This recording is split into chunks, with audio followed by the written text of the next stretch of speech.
안녕하세요. 오늘도 사연살롱을 찾아주셔서 감사합니다. 저는 서울에 사는 30대 중반 여성입니다. 어렸을 때 라디오 사연도 보내본 일이 없었는데 이렇게 제 이야기를 글로 쓰려니까 참 긴장이 되네요. 제가 이렇게 안 하던 행동을 하는 이유는 최근에 제 인생이 엄청난 변환점을 맞게 되었기 때문인데요. 제 주변 사람이 바뀐 것뿐만 아니라 저라는 사람 자체도 전과는 180도 다른 사람이 되어버렸거든요. 얼마 전 새로 사귀게 된 친한 분이 여기 사연살롱에서 다양한 사연들을 듣는 걸 보고 저도 이렇게 제 사연을 적어보게 되었어요. 옆에서 어깨너머로 듣다 보니까 재미도 있고 어떤 이야기들은 위로도 많이 받았기 때문이죠. 제 이야기가 여러분들께 위로가 될지 재미가 될지는 모르겠지만 그래도 되도록이면 좋은 영향을 받게 되시길 바랍니다. 사실 적은 조금 부유한 환경에서 자랐어요. 저희 아빠는 어깨분들이라면 어느 정도 아시는 그런 식품 사업을 하셨거든요.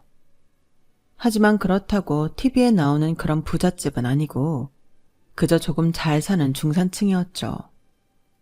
성장 과정에서도 특별히 부족한 것 없이 자랐고요. 저는 큰언니랑 그 밑으로 오빠 둘을 둔 사남매 중 막내딸인데요.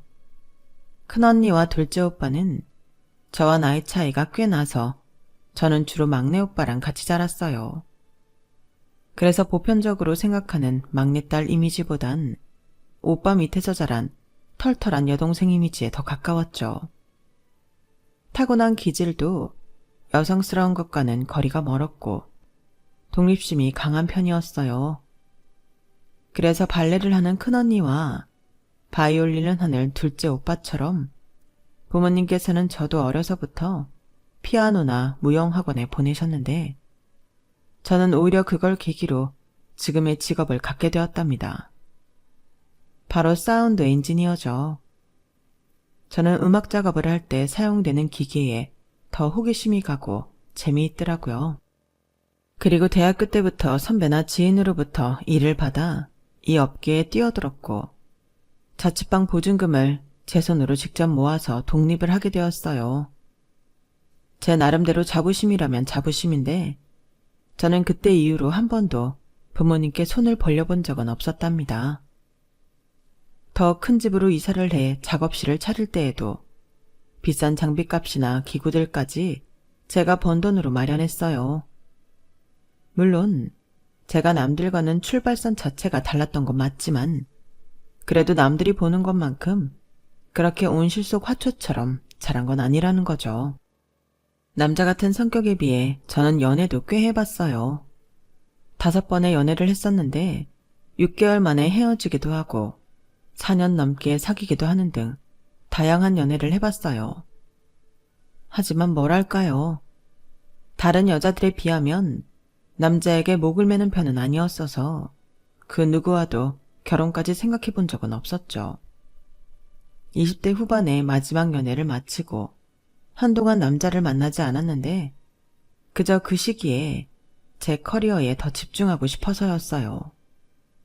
하지만 저희 부모님과 언니, 오빠들 눈에는 그렇지 않았나 봅니다. 한 번은 저희 엄마가 단도직입적으로 물어보셨어요.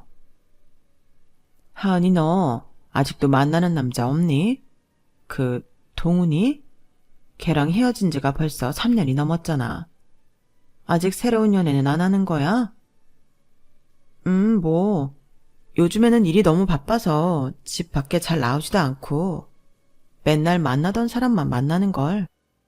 새로운 누군가를 만나야 인연이 생기든지 말든지 할 텐데 지금은 그럴 일이 없어. 뭐? 벌써 네 나이가 몇인데 그런 얘기를 그렇게 태평하게 해. 엄마 친구들 중에서 자식들 노총각 노처녀인 애들은 꼭 너처럼 그렇게 말한다더라. 너도 그러다가 나이만 먹고 노처녀 돼 이거사. 그래도 나 아직 20대인데 뭐. 엄마, 요즘은 너도 나도 결혼을 늦게 하거나 안 해서 그런 건 하나도 문제될 게 없어. 그걸 지금 말이라고 하니? 저는 결혼이야 하면 하는 거고 안 하면 안 하는 거라고 생각했는데 부모님은 그런 절 엄청 심각하게 보시더라고요. 큰언니와 둘째 오빠도 마찬가지였고요. 엄마한테 한 소리를 들은 것인지 그날 이후로 저는 언니 오빠를 따라 이런저런 모임에 끌려다니게 되었어요.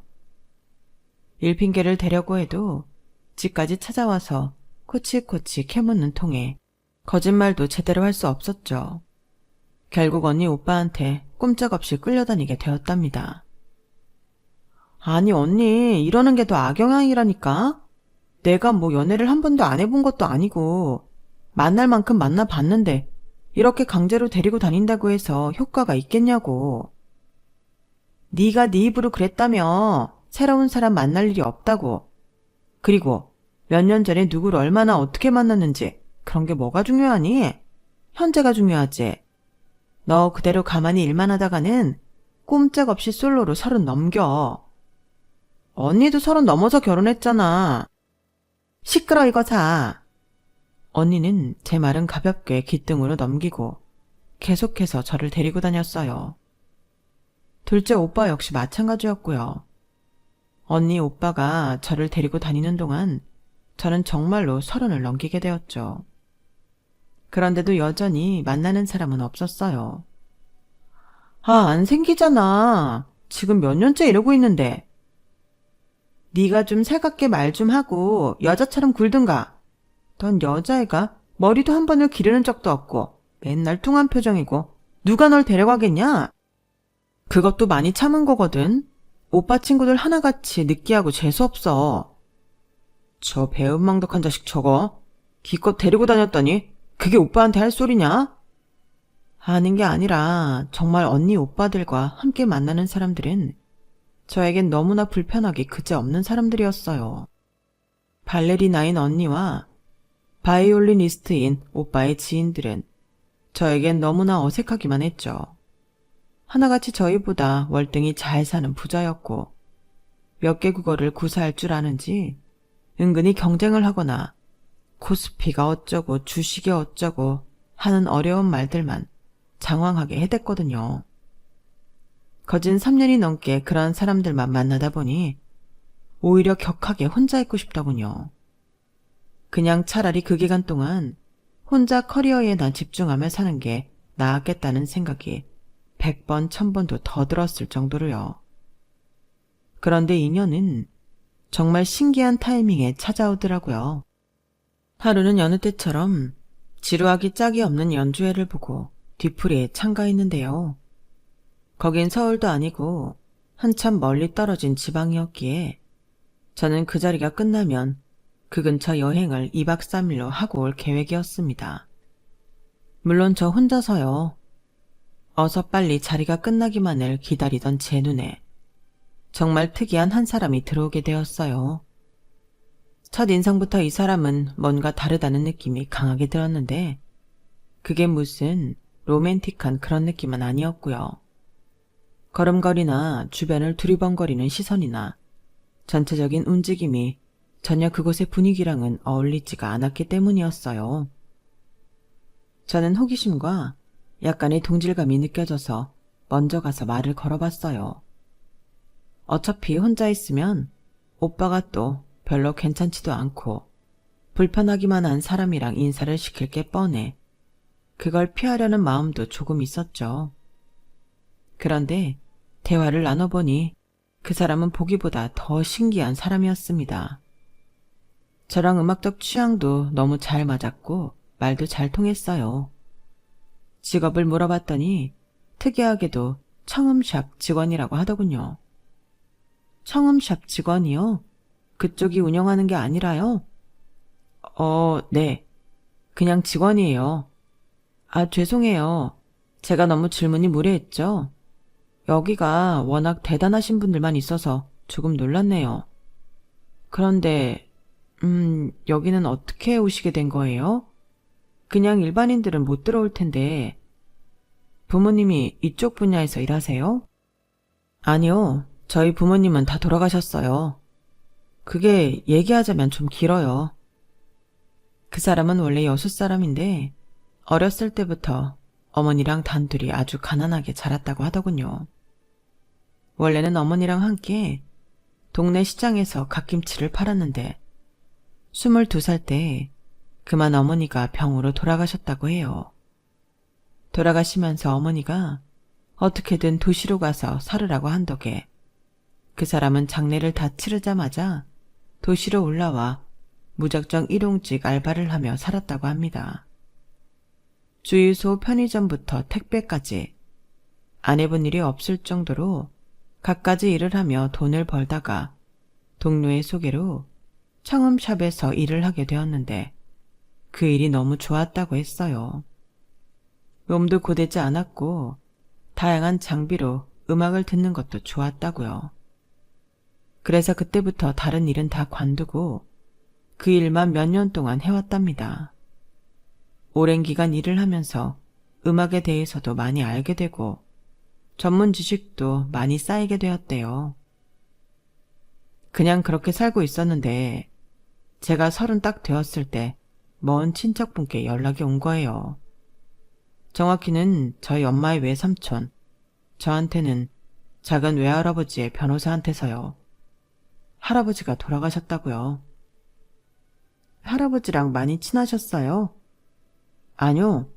생전에 한 번도 못 뵌 분이셨어요. 엄마한테도 얘기를 들은 적이 없었는데 할아버지가 원래 평소에는 굉장히 정정하시다가 갑작스럽게 돌아가셨대요. 근데 자식이 없으셔서 유산을 물려줄 사람이 저밖에 없었다고 하더라고요. 가족관계를 따졌을 때 유산을 물려받을 유일한 사람이었던 그 사람은 15억가량의 돈이 갑자기 생기게 되었다고 해요. 와, 완전 복권 당첨된 거네요. 그래서 그 돈은 어떻게 굴리셨어요? 모르겠어요. 아직 뭐 어떻게 한 건 없고 그냥 방치 중이에요. 살면서 통장에 5천만 원도 찍혀본 적이 없는데 갑자기 15억이 찍히니까 쓰기가 무섭더라고요. 지난 3개월 동안은 그냥 평소처럼 살았어요. 여기는 저한테 상속 처리해주신 변호사님 추천으로 오게 된 거고요. 제가 진짜 돈 쓰기 괜찮은 곳 알려드릴까요? 아, 종목 추천해 주시게요? 혹시 닭발 좋아하세요? 제가 오늘 여기 끝나면 원래 혼자 가려고 했었는데 같이 갈래요? 이 근처에 유명한 맛집이 있다더라고요. 어딘데요? 한번 봐봐요. 그 남자는 제가 찾아놓은 지도를 잠깐 보더니 에이, 여기 별로 맛이 없어요. 제가 이 근처 맛집 다 돌아다녀 봤거든요. 여기 말고 제가 아는 곳으로 갑시다. 믿을 수 있는 거예요? 제가 여기서 7년을 살았어요. 웬만한 닭발, 족발, 곰탕, 게장 맛집은 다 꿰고 있다고요. 저희는 그 자리가 파하기도 전에 둘이서 빠져나왔답니다. 그 남자가 소개해준 식당은 정말로 닭발 맛이 기가 막혔고 막걸리와 함께 먹으니 더욱더 꿀맛이었어요. 마음이 잘 맞는 사람을 만나 맛있는 음식을 먹으며 얘기하니 저는 시간 가는 줄 모르고 수다를 떨었죠. 자정을 훌쩍 넘겨서야 저희는 헤어졌는데 거기에서 그치지 않고 제가 그 지역에 머물러 있었던 2박 3일 동안 매일 같이 만나 맛집 탐방을 했어요. 이야기를 나누면 나눌수록 사람이 참 순박하고 괜찮더라고요. 그렇게 서울에 온 이후까지 틈틈이 연락을 주고받았고 결국 연인 사이로까지 발전하게 되었죠. 제가 연애를 한다는 소식을 듣자 저희 가족들은 말 그대로 뛸 듯이 기뻐하셨어요. 아니, 실제로 조금 뛰셨던 것도 같네요. 대체 어떤 사람이랑 만나냐는 질문에 남자친구에 대해서 설명을 하니 잠깐 분위기가 가라앉더군요. 그래서 제가 남자친구가 너무 좋은 사람이라고 강조해서 더 자세하게 말해줬어요. 성실하고 검소하고 생각이 깊은 사람이라고요. 제 말을 들은 가족들은 순간 축하하지 못해 미안하다며 제가 좋아하는 사람이니 분명 좋은 사람일 거라 믿는다고 대답해 주셨죠. 저희는 1년 조금 넘게 연애하고 결혼식을 올렸습니다. 그때까지 저랑 처음 만났을 때처럼 청음샵 직원으로 똑같은 생활을 유지해 나가던 남편은 결혼과 동시에 서울로 올라오며 그동안의 생활을 전부 정리했어요. 그리고 음악인들이 많이 다니는 서울의 한 지역에 음악 장비들을 파는 가게를 열었습니다. 남편이 그동안 얼마나 성실하게 일해왔는지 저는 옆에서 똑똑히 볼 수가 있었어요. 거래처 하나, 인테리어 하나까지 전부 꼼꼼하게 확인하며 비교적 합리적인 가격에 번듯한 매장을 차리더군요.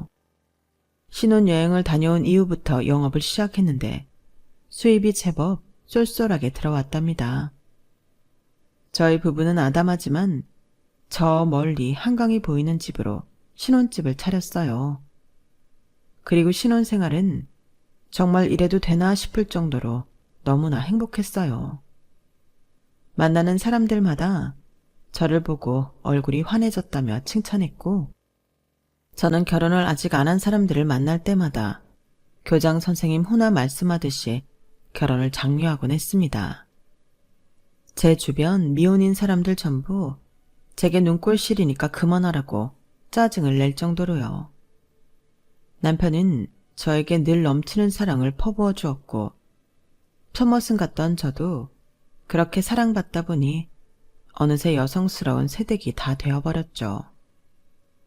그렇게 행복한 시간은 어느새 1년이나 지나게 되었고 저희는 결혼 기념일에 대만 여행을 가서 로맨틱한 시간들을 보내고 왔답니다.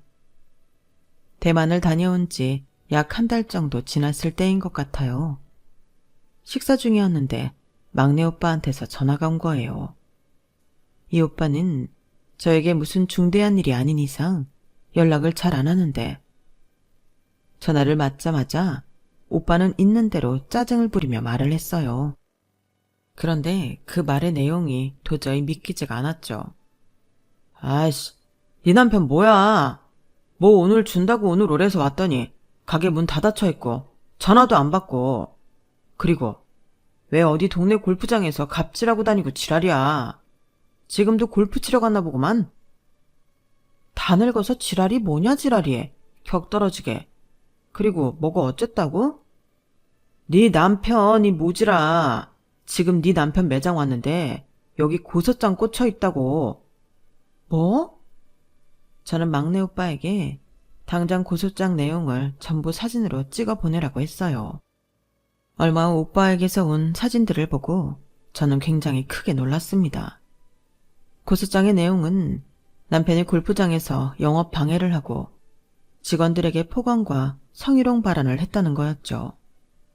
그러면서 남편이 있던 말을 그대로 큰 따옴표까지 쳐가며 적어두었는데 저는 평생 입 밖에 내본 적도 없는 단어들이었어요. 무슨 어디 비싼 데 가서 그런 것도 아니고 동네 골프장에서 그딴 행동을 했다는 겁니다. 고작 서비스 좀 안 해줬다고요. 일 때문에 경기도 외곽 지역에 잠시 나와 있던 저는 일이 끝나자마자 초스피드로 서울로 올라왔어요. 저는 곧장 남편이 있는 데로 가서 핸드폰을 집어 던지며 따졌습니다. 이게 대체 뭐야? 당신 골프 쳐? 아니, 골프를 그래 친다고 하더라도 거기서 갑질하니? 거기 여직원한테 진짜 그딴 소리를 했다고? 내가? 아니야 여보, 오해야. 내가 그랬을 리가. 당신 나 그런 단어는 평소에 쓰지도 않는다는 거 잘 알잖아. 그럼 이런 고소장에 증거도 없는 얘기들을 써놨다는 거야 지금? 그걸 변명이라고 해? 아, 내가 그때 술이 좀 만취했었나 봐. 잘 기억이 안 나.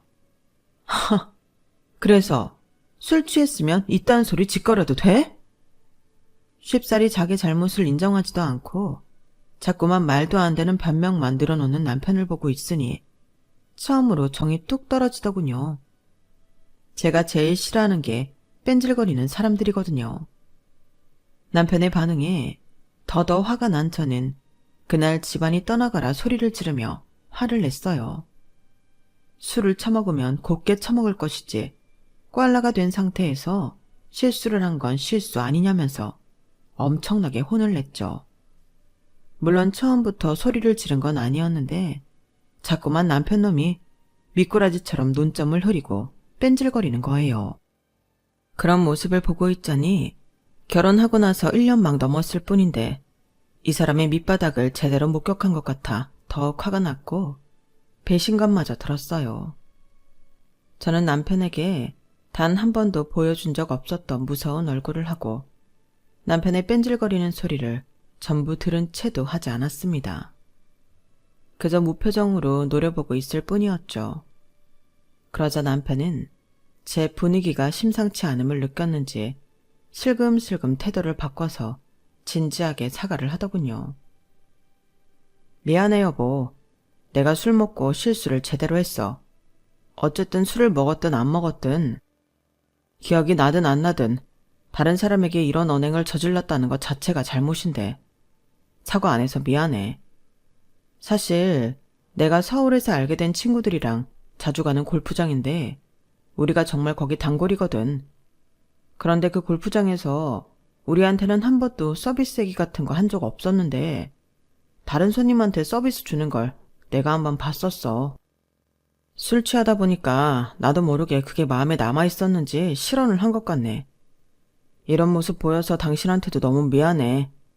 내가 내일 찾아가서 정중하게 사과도 드리고 고소는 취하해달라고 보상할 부분은 보상하겠다고 잘 말씀드려 볼게. 당신한테 피해가는 일 없도록. 그리고 다시는 그런 짓 안 할게. 아니, 정신이 잃을 만큼 과음하지 않을게. 남편이 그렇게 진지하게 제대로 된 사과를 하니 마음이 조금 풀렸어요.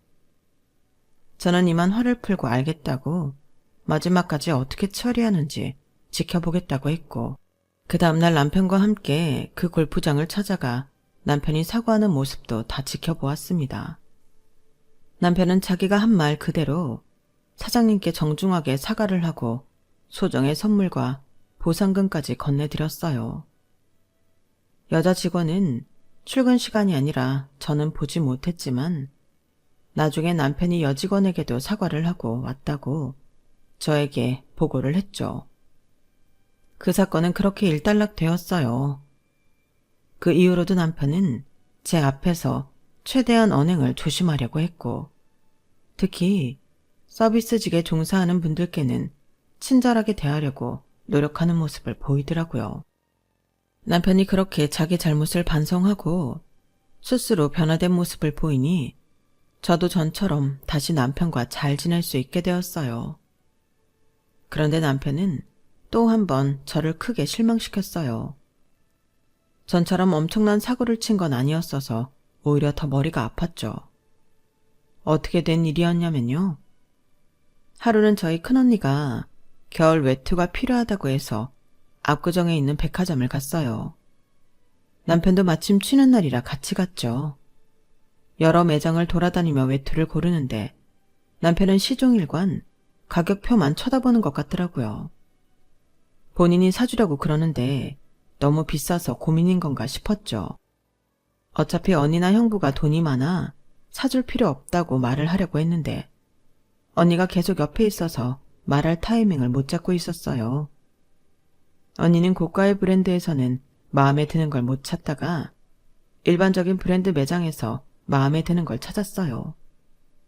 무난한 기본 디자인이었지만 언니한테 핏도 잘 맞고 특히 톤이 언니 피부톤이랑 잘 어울려서 얼굴이 확 화사해졌죠. 언니와 저는 드디어 찾았다며 계산을 하려는데 남편이 그런 저희를 말리더군요. 그런데 이거 너무 저렴한 거 아닌가요? 아까 땡땡에서 입어보셨던 거랑 거의 비슷한 것 같은데 그걸로 사시지 그러셨어요. 아니야, 같은 베이지색이라도 그거 너무 칙칙해서 별로였어. 얘가 훨씬 화사하고 언니랑 잘 어울리잖아. 왜요? 이거 별로예요? 난 마음에 드는데. 원래 겨울 외투는 금액에 투자하는 것만큼 가볍고 따뜻하다고 들었거든요. 이번 겨울도 또 엄청 추울 거라고 벌써부터 막 그러니까. 그러지 마시고 거기 브랜드에서 한 번 더 입어보시고 비교하는 건 어떠세요? 지금 입은 그거 안 무거우세요? 안 무거운데요. 저는 조금 당황했지만 그래도 남편의 말도 일리는 있었고 우리 언니를 신경 써주려는 마음인 것 같아서 가만히 있었어요. 하지만 저희는 이미 2시간 동안 쇼핑을 하느라 피곤한 상태였고 제 눈에는 언니가 입은 코트가 훨씬 잘 어울렸을 뿐더러 사실 그 옷도 충분히 가볍고 재질이 좋았어요. 그런데 적당히 하고 넘어갈 줄 알았던 남편이 끝까지 고집을 부리는 거예요. 그래서 결국 저희는 그 옷을 잠시 벗어두고 남편의 말대로 땡땡 매장으로 향했죠. 언니도 피곤한 얼굴이었지만 그래도 남편이 신경 써주면서 말을 하니 들어주는 것 같았어요. 그런데 가는 길에 누군가가 남편 어깨를 치면서 야, 너 여기 웬일이야? 하면서 말을 거는 겁니다. 우렁찬 목소리에 저랑 언니는 깜짝 놀랐죠. 남편 역시 놀랐다가 이내 반가운 얼굴을 하고 인사하더군요. 야, 너야말로 여기 웬일이야? 나야, 이번에 여기 브랜드 신상 떴다 그래서 얼른 사러 왔지. 이거 어때? 죽이지? 그 남자는 위아래로 명품 로고가 미친 듯이 크게 많이 박혀있는 셋업을 입고 있었는데요. 솔직히 제가 딱 싫어하는 패션이었어요. 뭐랄까요. 너무 졸부 같은 느낌의 패션이었죠. 미적인 요소는 하나도 고려하지 않고 그저 브랜드 로고만 강조하는 느낌이었어요. 언니도 같은 느낌을 받았는지 표정이 좋지가 않았죠.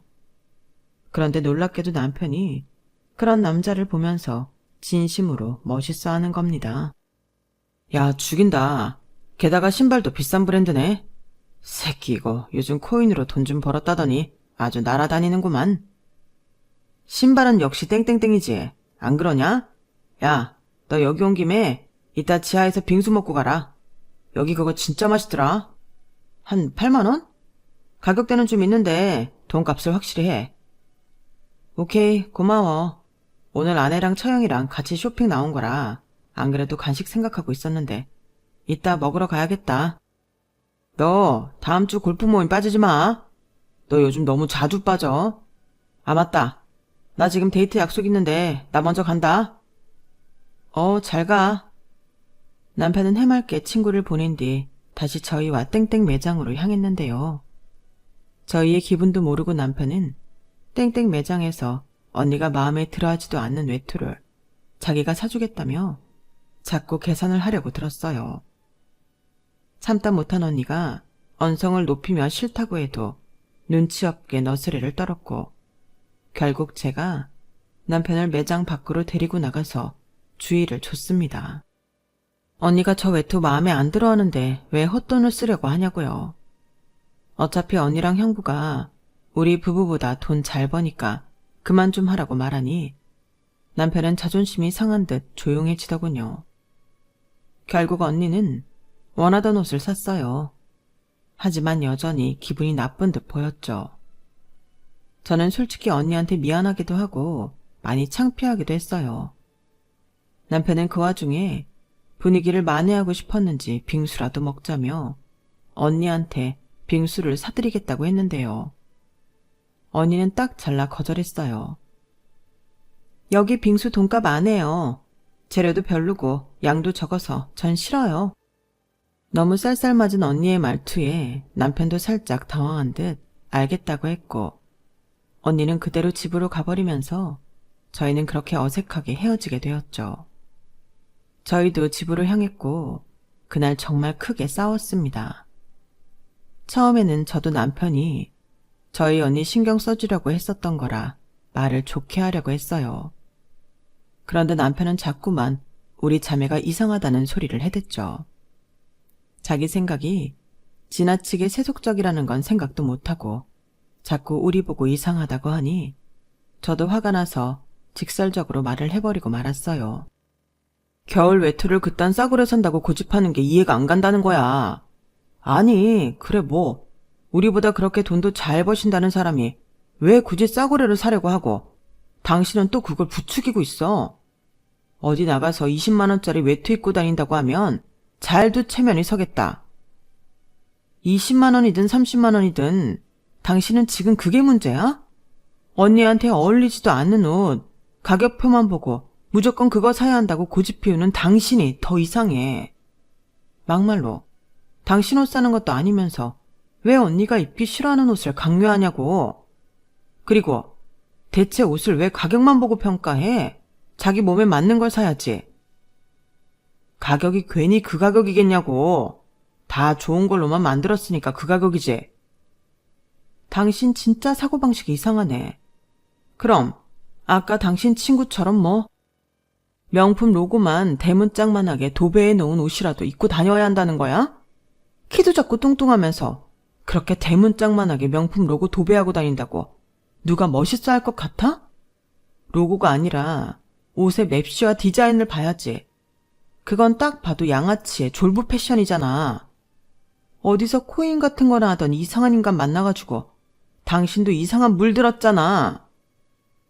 지금 내 친구 욕하는 거야? 그래, 서울 와서 사귄 친구라고 했지? 당장 손절해. 당신 그딴 인간들 만나서 이상해지는 거야. 알아?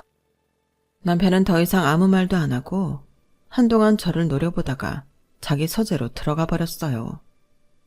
그리고 그날 이후 며칠 동안 저랑 한마디도 섞지 않았죠. 그러더니 일주일쯤 있다가 제가 욕했던 바로 그 친구 무리랑 중국 여행을 다녀오겠다더군요. 3박 4일 동안이요. 저도 엄청나게 화가 나서 그러던지 말던지 하라고 하고 문을 쾅 닫아버렸습니다. 남편은 문 밖에서 한동안 씩씩거리는 것 같더니 정말 집 밖으로 나가버렸죠. 남편이 중국에 간 사이 저는 저대로 술 약속도 많이 잡고 보란듯이 놀고 있으려고 했어요. 그런데 몸이 으슬으슬하고 자꾸 축 처지는 게 뭔가 이상했죠. 제 증상을 옆에서 본 친구가 임신한 거 아니냐고 하길래 말도 안 된다며 임태기를 했는데 두 줄이 뜨더라고요. 너무 놀랐죠. 바로 그 다음날 산부인과를 가보니 임신 7주차라고 했어요. 산부인과를 다녀온 그날 남편이 귀국하는 날이라 저는 복잡한 마음으로 거실에서 남편을 기다렸습니다. 저녁 늦게 들어온 남편은 거실에 앉아 자신을 빤히 쳐다보고 있는 절 보더니 이게 무슨 상황인가 싶은 표정이더군요. 저는 남편에게 이리 와서 앉으라고 할 말이 있다고 했어요. 왜? 나 여행 재밌게 잘하고 왔어. 당신이 싫어하는 이상한 짓 하나도 안 하고. 그런 얘기 아니니까 와서 앉으라고. 왜 그러는데? 이거 봐. 저는 작은 상자를 내밀었어요. 남편은 살짝 제 눈치를 보고 상자를 열었죠. 그리고 눈이 휘둥그레졌습니다. 안에는 초음파 사진이랑 임태기가 있었거든요. 남편이 상자를 열자마자 저는 대체 무슨 감정인지 모르겠는데 저절로 눈물이 나더라고요. 남편은 상황 파악이 되자마자 절 안아주며 엄청나게 좋아했어요. 여보, 너무 고생 많았어. 세상에. 아니, 세상에. 우리 부모 되는 거야? 나 아빠 만들어줘서 너무 고마워, 여보. 내가 그동안 너무 미안했어. 나 진짜 세상에 믿을 수가 없네. 너무 행복하다.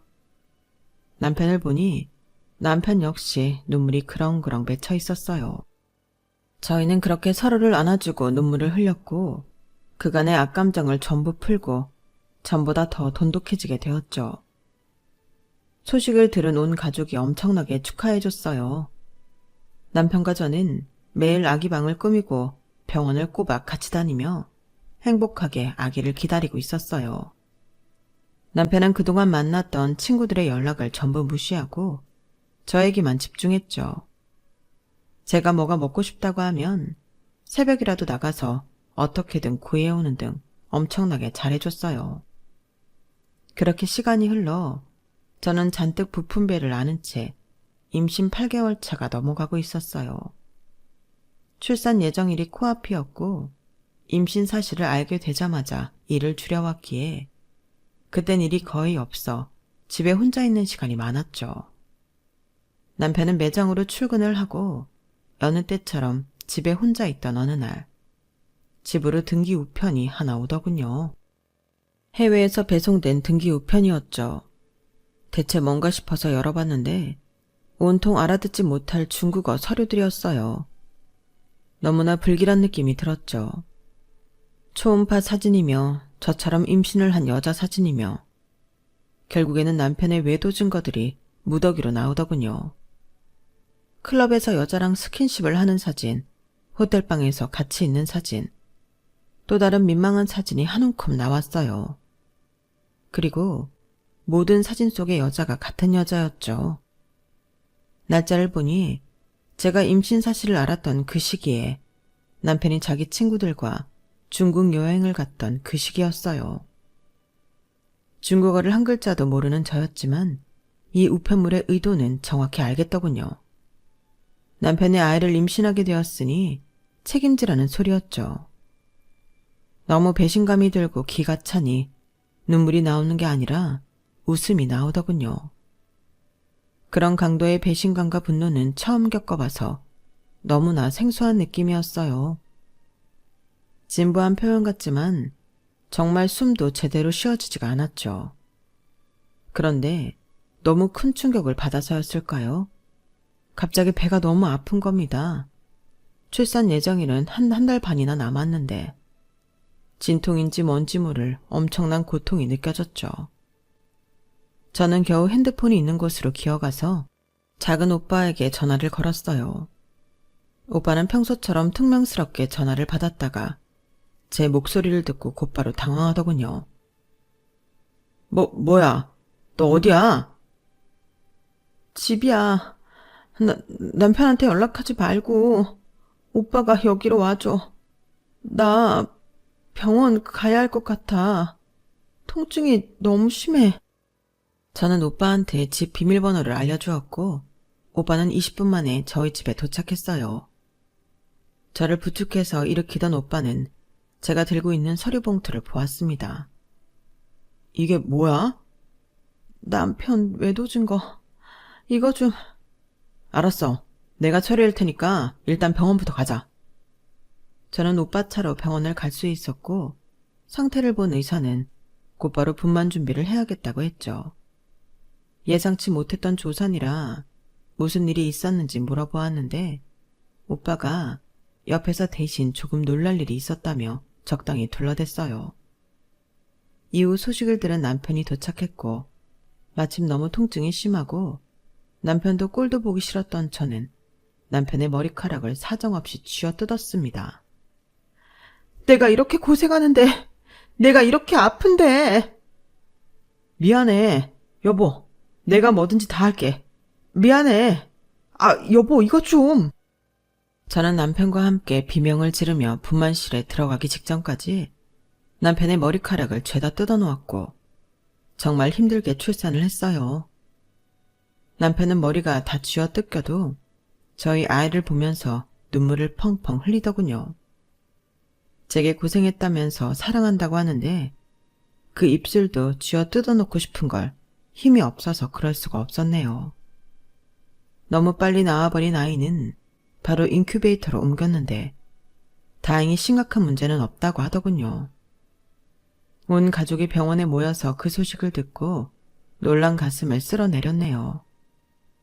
작은 오빠한테 말을 들었던 것인지 저희 부모님은 남편과 얘기도 많이 하고 절 보고 대견하다고도 해주셨는데 큰언니와 큰오빠는 남편을 제대로 쳐다도 안 보고 절 안쓰럽게만 보았어요. 그리고 그날 이후로 최대한 시간을 내서 저에게 와주었죠.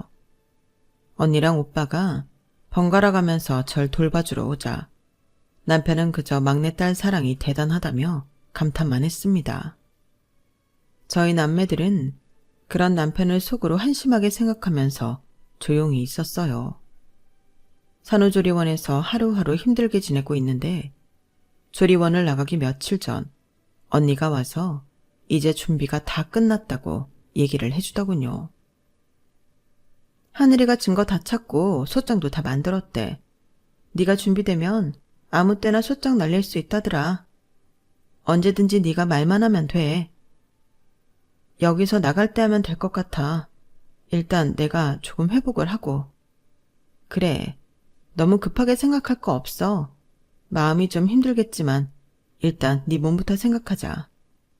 아, 그리고 엄마가 너한테 2천만 원 보내셨어. 엄마가? 응, 너 조리원 나가서도 몸조리 계속 신경 쓰라고. 첫 수산 때는 확실히 많이 힘들어. 도움 필요한 거 있으면 언제든지 말하고. 그래도 그렇지.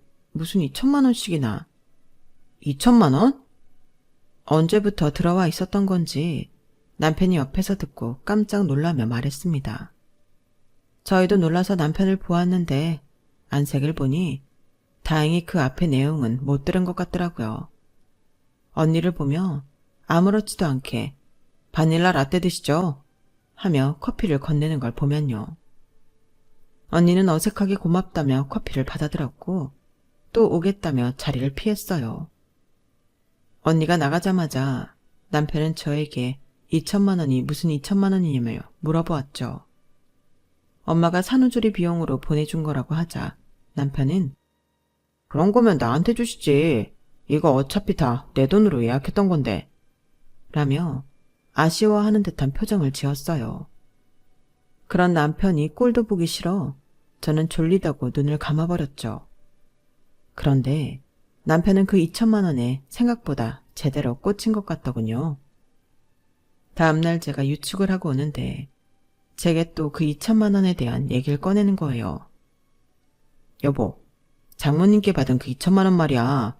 그걸로 나 롤렉스 시계 하나만 사주면 안 돼? 롤렉스? 그래. 어차피 산후조리원에서 필요한 건 이미 다 했고 이후에 추가적으로 필요한 건 내가 또 다 해줄 거 아냐. 그럼 그럴 돈으로 당신이 사면 되잖아. 뭐하러 이 돈으로 그걸 사? 그냥 각자 돈으로 각자 살 거 사면 되지. 그 2천만 원을 정말 다 당신 산후조리에 다 쓸 생각이야? 한 5, 600 정도면 충분하잖아. 어차피 돈 남을 거 아니야. 그러니까 내 2천만 원으로는 당신 롤렉스를 사고 당신은 한 몇백 정도만 내 산후조리 비용에 쓰겠다는 거야? 아니. 어차피 여기 산후조리원 비용이랑 나가서 또 해주는 거랑 다 합치면 그것도 1,000만 원 훌쩍 넘어가. 아니, 오랜만에 친구들을 좀 만날 일이 있어가지고. 내가 당연히 당신이 필요한 건 뭐든. 그래, 알았어. 사줄게. 롤렉스. 정말? 남편은 눈을 반짝이며 엄청나게 좋아했어요. 입에 거의 귀에 걸렸다고 해도 과언이 아니었죠. 그 다음날 남편과 함께 조리원을 나갈 채비를 하면서 저는 남편에게 부탁했던 롤렉스를 사왔다고 얘기했어요. 남편은 짐을 싸다 말고 화들짝 놀라며 어떻게 그렇게 빨리 샀냐고 되묻더군요. 어제 그 말을 꺼낸 이후로 지금까지 자기가 같이 있었는데 대체 언제 구매한 거냐면서요. 저는 그저 묵묵히 짐을 쌀 뿐이었죠. 나갈 시간이 다 되어서 조리원에 작은 오빠가 도착했어요. 작은 오빠는 저에게 시계랑 서류를 넘겨주며 별걸 다 시킨다고 투덜대고는 빨리 끝내고 나오라고 하고 나갔죠. 남편은 어리둥절한 얼굴로 제게 물었어요. 여길 갑자기 왜 오셨어? 로펌 일 안 바쁘셔? 그건 뭐야? 로펌 일하러 오신 거야. 이번 의뢰인은 나라서.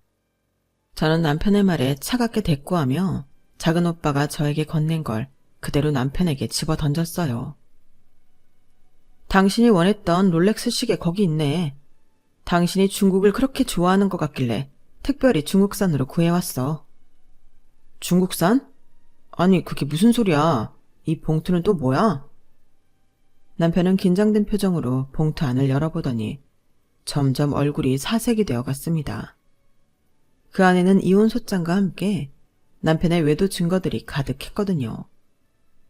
짝퉁 롤렉스 시계가 힘없이 바닥으로 툭 떨어지고 남편은 사시나무 떨듯 벌벌 떨었어요.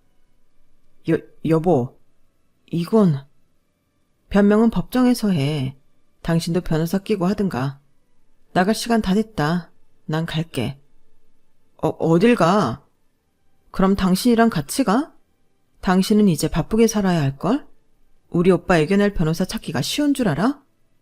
그 좋아하는 롤렉스 차고 24시간 발바닥에 땀나도록 뛰어다녀도 힘들 거야. 잘해봐. 저는 남편을 두고 산후조리원을 나와 작은 오빠 차로 향했는데요. 뒤늦게 정신이 났는지 남편이 절 뒤따라와서 제 앞에 무릎을 꿇더군요. 다 큰 어른 남자가 눈물까지 그렁그렁 하면서요. 여보, 정말 미안해. 내가 다 잘못했어. 진짜 딱 한 번 있었던 일이야. 그때는 나도 화가 나서. 그게 아니고 나는 정말 당신밖에 없어. 이 여자애가 어차피 술집 여자라 저 애가 내 애란 증거도 없어. 같이 간 친구들, 걔네도 이번에 한 번만 만나고 2번 다시 어울리지 않으려고 했던 거야. 앞으로 못 만난다고 말하려고 했던 거라고. 제발, 여보, 나는 진짜 당신밖에 없어. 정말이야. 그걸 내가 어떻게 믿어? 나랑 한번 싸웠다고 밖에 나가서 딴 년이랑 뒹구는 사람 말을 내가 대체 어떻게 믿냐고. 당신 같으면 믿어줄 것 같아? 허튼 소리 하지 말고 떨어져. 난 이제 당신 같은 인간이랑 같은 공간에 있는 것도 싫으니까. 여보, 아니야. 제발 한 번만 믿어줘. 내가 진짜 죽을 죄를 지었어. 다시는 이런 실수 평생 하지 않을게. 저는 울고불며 저한테 매달리는 남편을 뿌리치고 친정 집으로 향했어요. 그리고 부모님의 보살핌을 받으며 몸을 마저 풀고 아이를 키워나갔죠.